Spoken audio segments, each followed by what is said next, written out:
Hello out there. Uh, just me, Tony, the Forever DM, coming back at you for episode 6. This is going to be the final episode of this series before we move on maybe to another series. But I wanted to cover life, death, and a few player interaction points along the way. Death in D&D is never fun, but it's an essential part of the game because without it, there's no danger, there's no risk associated with a lot of the actions that you take. A DM who's not willing to impose consequences on players is a DM who ends up running a party of murder hobos, right? So it's important that death is always a possibility.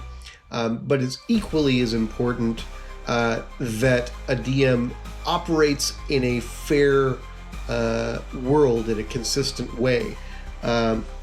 So there are ways to make death a little less of a blow.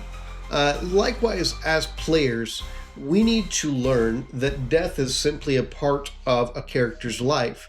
And at some point, your character should or will be in mortal danger. And a roll of the dice is all that stands between you and a new adventure with a different character. So we're going to explore that in depth with quite a few different examples.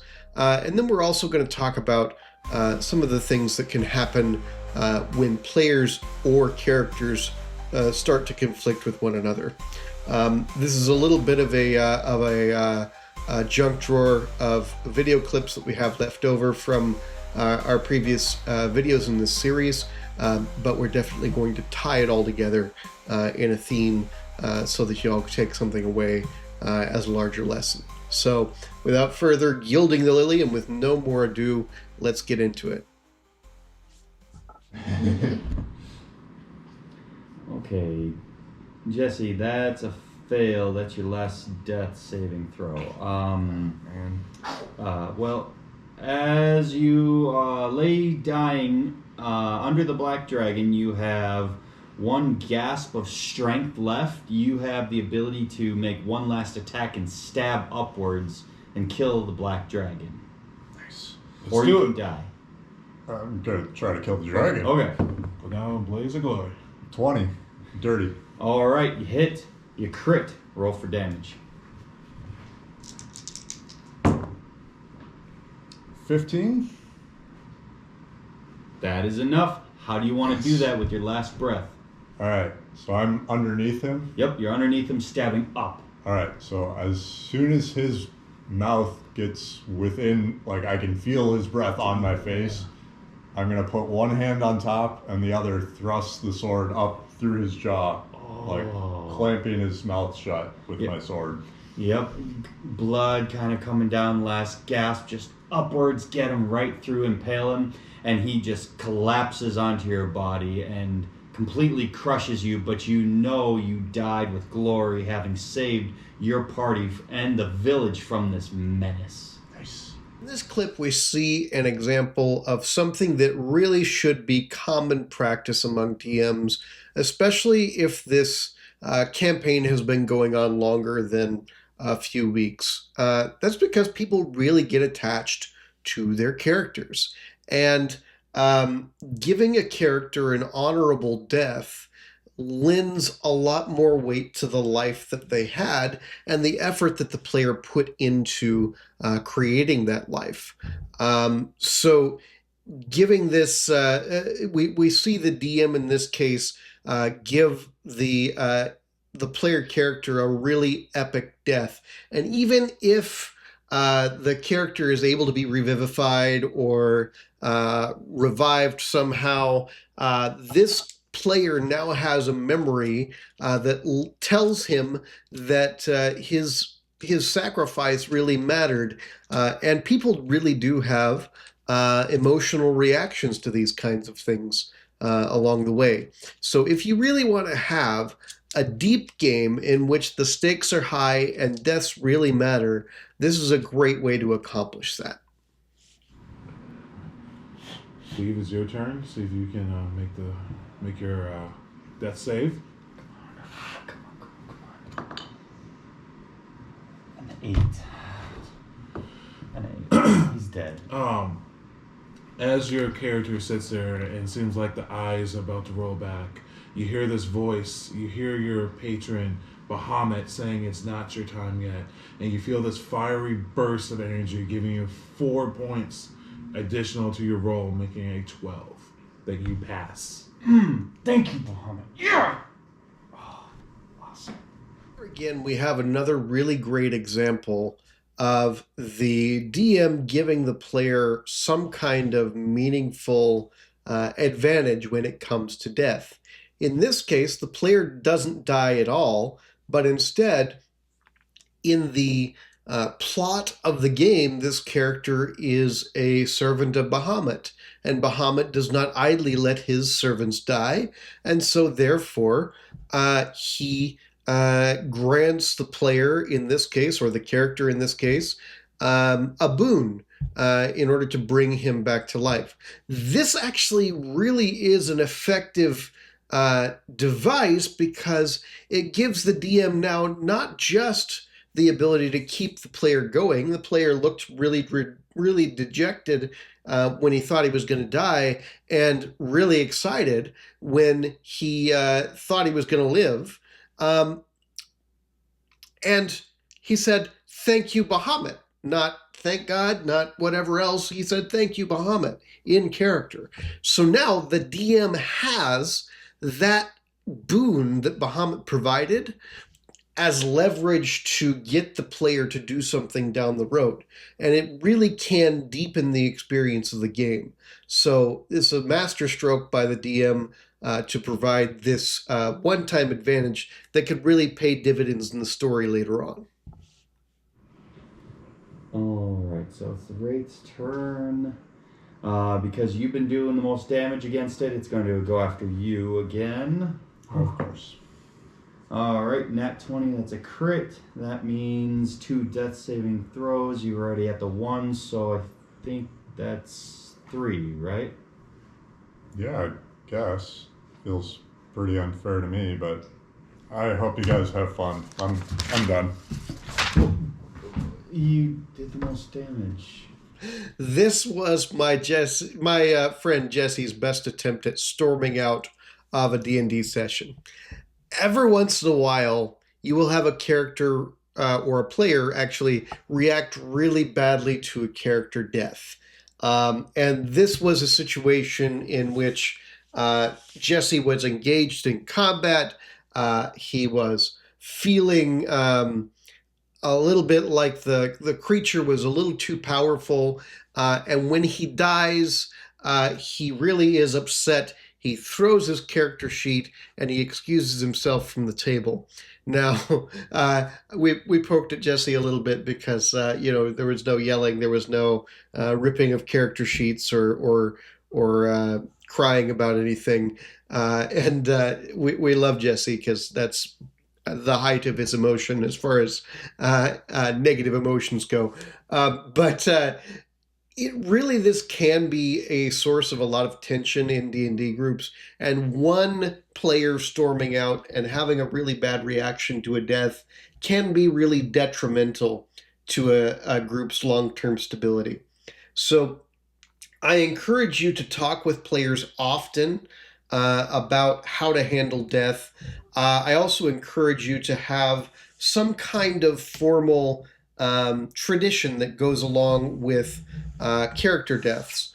I was in a group one time where our tradition was that if we had a character death in that session, we would go outside, put the character sheet in the burn pit and burn the character sheet, and then the player knew to come back with a new character for the next session, having reached out to the DM and explained what that background would be so that it could seamlessly reintegrate. We aren't in the business of getting rid of players this way.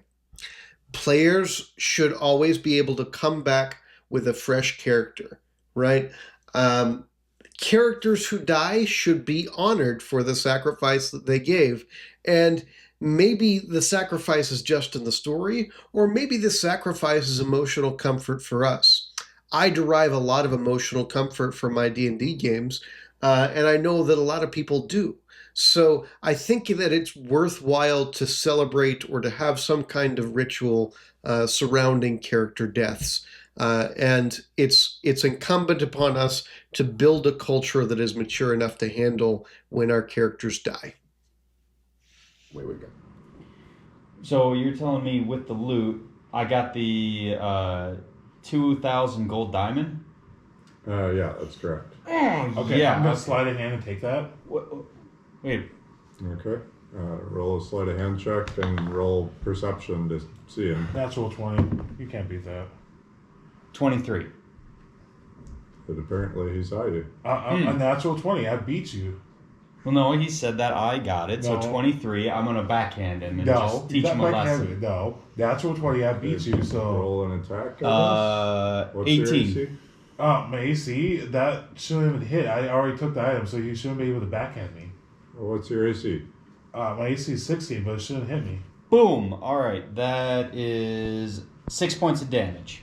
Right across the cheek. Bam. Don't steal my stuff. All right, as this is going on, you guys suddenly hear a clatter and 10 goblins rush into the room and attack you both. Roll for initiative. Right, we've transitioned a little bit away from player death, and now we're on to PvP. PvP is a really sensitive topic. Sometimes I tend to not very much allow it in my games, or I won't give it the same mechanics as PvE combat. So when you've got PvP, that's player versus player combat. The problem is that people have a tendency to get hurt on the player level as opposed to the character level, right? So when you've got player versus player, more often than not, it becomes actual player versus actual player. I have a problem with you. And you saw a little bit of that in the clip. Shaq was insistent that he was able to steal. And part of that was that he misinterpreted the nat 20 as always an automatic success. It is not always an automatic success. Different DMs will have different rules with the nat 20. I personally double the 20, so it's still something that's failable, but it's a 40 plus whatever your modifier is instead of a 20 plus whatever your modifier is. And there's no expectation of an automatic success because 40 is 40, and 40 is a great roll, but it's not unbeatable. Jesse had a different approach. 20 in this particular game was just 20. So while he rolled a nat 20, he did not get to succeed automatically when Steven rolled a 23. So we had that real quick conflict. It seemed to get out of Jesse's hand for a moment, but right there at the end, he pulled them both back into the game by introducing stakes that were outside of the PvP realm, so that they both had to turn, if they wanted to survive, and face this 10 goblin army that came out of nowhere, essentially. So that was Jesse grabbing those reins back and really taking back control of the story. There are a million ways to deal with PvP combat. Essentially, I like to say, hey, we're here to have fun together. Let's play cooperatively. If there's a story reason for it, we can invent a story mechanic to go along with it. We don't have to use the PvE mechanics in order to make combat player versus player or character versus character as realistic as PvE combat is. All right, Steven, can I have you roll a medicine check to try and save your goblin friend? Yep. All right. With my modifier 18, does that save him? Just like the dad, always saving the child. What, am I not supposed to save him? Well, I mean, they should learn that they shouldn't stop walking to doors. It's a kid. It's gonna be fine. Dude, always the dad trying to save him. Let him learn a lesson. No, I'm not gonna let a kid die. My kid die. What we have in this clip is another example of how PvP can kind of go. In this case, the players weren't trying to use PvE mechanics against one another, but Shaq was sort of getting out of line by commenting on what a character would do as opposed to what Steven might do. Steven is a very caring father. Shaq knows this about Steven. And so he was illustrating his frustration with Steven always seeming to want to save people instead of wanting to, do something that was prudent. In this case, Shaq is just out of line, and we shouldn't have this kind of crosstalk at the table. All right. So you guys come upon your goblin friend. You do see he is dying. So what would you guys like to do? Do a medicine check to help him out. Dude, you're such a freaking bleeding heart. Seriously? That's not what your character would do. You're playing this awesome rogue who's, just attacks and kills things, man. You wouldn't do that. What would your character do? I think my character would save him. No, that's you, the bleeding heart. Stop it. Okay, here again we have another example of really egregious crosstalk that doesn't need to be happening. Steven needs to sort of stay in his lane and not really interfere in this interaction. If the DM feels that there's an alignment shift happening, the DM can mention that alignment shift. But Steven should not be able to exert authority over Shaq in this case to change the action that he has, especially if Shaq has a medicine check that is worthy of saving their goblin friend. So I think definitely Steven is out of line here, and we don't want this kind of talk at the table. All right. So you guys are sneaking up on a guard. He's about 15 feet away from you right now. What do you guys want to do? Let's cut his throat. No, choke him out. What? He might wake up and come get us. Choke him out because we can't start crime in the city, okay? We got the bushes. Bro, we cut his throat and we throw him in the bushes. We've been banned from 2 cities, all right? We already have a warrant. Let's not have a third city situation. So what? So Dude, what? I'm tired of running law. I want to play the evil character. I wanted to You guys are talking pretty loudly. The guard turns around and draws his sword. See, we should have killed him. We should have choked him out. Killed him. Choked him How out. many times have we heard it? But my character is evil, right? Oh, Steven is acting in a very evil way here, and he just needs to chill out. So we've done evil campaigns before, and they never turn out well. It just brings out the worst in people, and they end up in PvP and doing all kinds of crazy things that just throw everything out of whack. They never last long term. Long term, people want to do the right thing.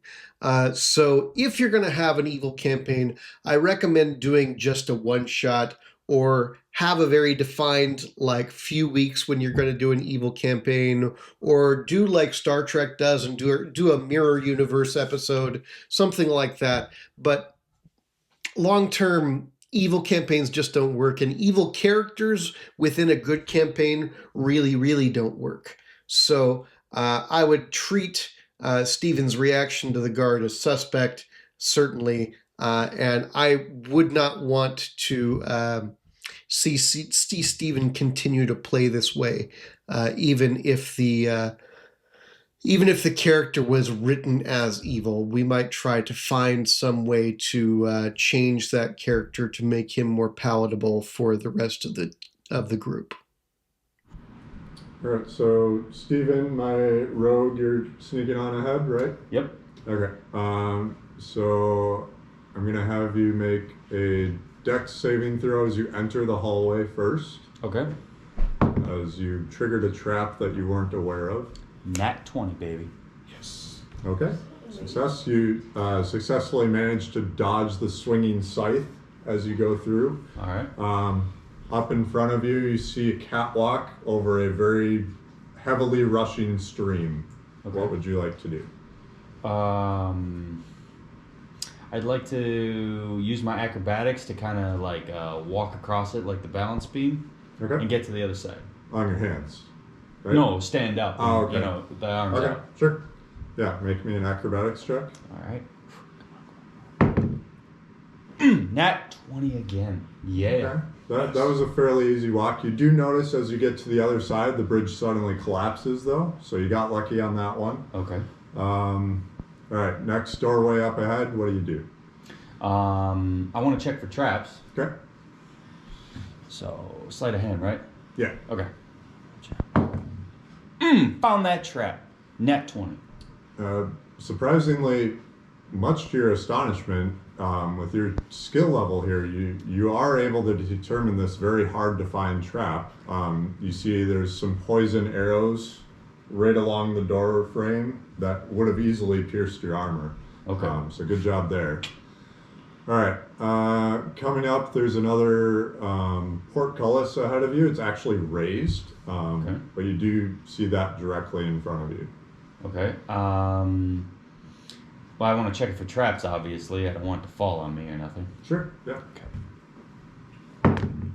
I'm on a roll. Nat 20. Yeah. All right, so you walk through just expecting this trap to go like all the rest have, Right. and two jets of flame suddenly jet down and hit you for What? 40 damage. Wait a minute. I got the nat 20. Hold on. It was a failure. All right, in this clip, we had a really painful thing happening, and that is whether he was fudging rolls or whatever the case was, Stephen was on a magical roll, and Jesse got to the point where he had to introduce a failure. And maybe all along it was going to be something that was always triggered no matter what. Maybe the DC on it was greater than Stephen's nat 20 could provide him protection against. Whatever the case was, we have what's called the lucky player handicap. And that is if a player is really succeeding in a way that is game breaking, a DM does have the discretion to raise the DC or the difficulty level on a check that that player is making. And if a DM decides to do that, they do have to be careful, because just like Stephen got to feel that this was a little bit unfair, other players will look at that and wonder, okay, well, why am I even rolling any dice? Why don't I just let the DM tell me what happens? Right? So it's a really dangerous game to play, but in some cases, a player just forces your hand into it. In this case, it didn't really look like Stephen was fudging rolls, but I might want to take a look for some magnets in that dice that he was rolling, because it was a lot of real good luck. I don't know the odds of getting 4 or 5 nat 20s in a row, but they're pretty low. So I think that probably Jesse did the right thing in putting a stop to it, and I hope that everybody succeeded in continuing the game. So thank you all for coming out and watching this episode. Thank you all for taking in this series. I had a lot of fun making it. My players had a lot of fun making it, and fellow DMs. And I think that we're going to continue doing this for the benefit of the community and to grow our skills. So thank you all from the bottom of my heart, and we will continue putting out more content as demand is there. So thank you again. See ya.